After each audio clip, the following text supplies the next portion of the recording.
Okay,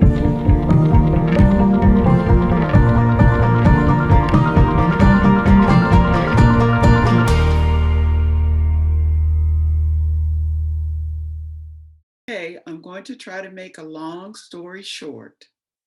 But after my husband died in 1995, I became more and more involved in the work of the church.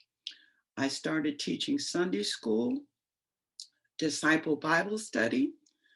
I became the finance secretary of the church, and later I became a lay leader.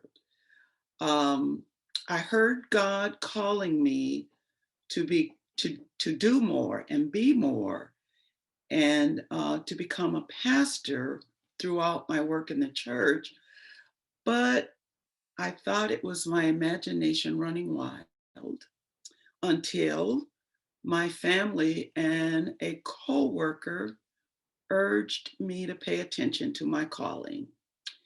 And I relented. I asked God, I said, okay, if you are really calling me, show me the way. I talked to my pastor. I applied to one seminary, Perkins School of Theology, and I was accepted. And I graduated in 2006. And at that same year, I became commissioned.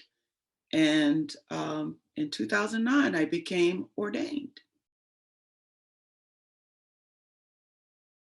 This was a hard one because you can imagine in 16 years of ministry, you have a lot of stories. I had to think about this for several days. Uh, but one story that comes to mind happened in the Wesley Center. I was attending a retreat, Tending Our Lives, called by the bishop. At that time, the bishop was William Hutchinson. And I was the bishop was ahead of me in the stairwell, and I was struggling up the stairs with my luggage. And when he got to the top of the stairs, he put his luggage down and came to help me. And I just thought it was a great example of humility and servant leadership. And it's an example that has stayed with me throughout my ministry, and I try to follow that. First of all, I'm grateful to God who has never left me and has been with me on this journey. So many of my fellow clergy, those who were clergy before I came in, encouraged me a lot. And I'm going to miss somebody, but a couple come to mind. Carol Cotton Wynn, when I first came into ministry, she told me to keep my focus in the local church and not get too hung up on the politics of the conference. That attitude has served me well. And I took a training one time that John Wynn gave. And the thing I learned from him was when you go to a church, it's like the church is like a mobile. And the trick for a pastor is to get on the mobile with the people. And that bit of advice has served me well. Um, so many colleagues that I have leaned and depended upon.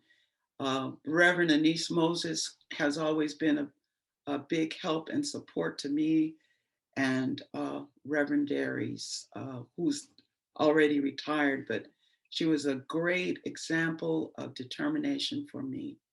And then, of course, my family. I mean, my sons supported their mom when I took off for seminary, and they still support me in my ministry. Then there are all the people that I've served at my various appointments in the Louisiana Annual Conference who have been cooperative with me and prayed for me and with me as we attempted to do the work of Jesus Christ in the church.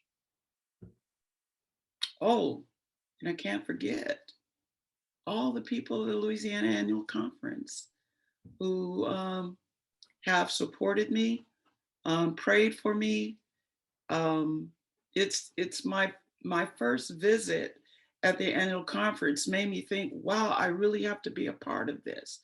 And so I thank all the people of the Louisiana Annual Conference. I've always said, and I believe, that we have one of the greatest conferences in the connection.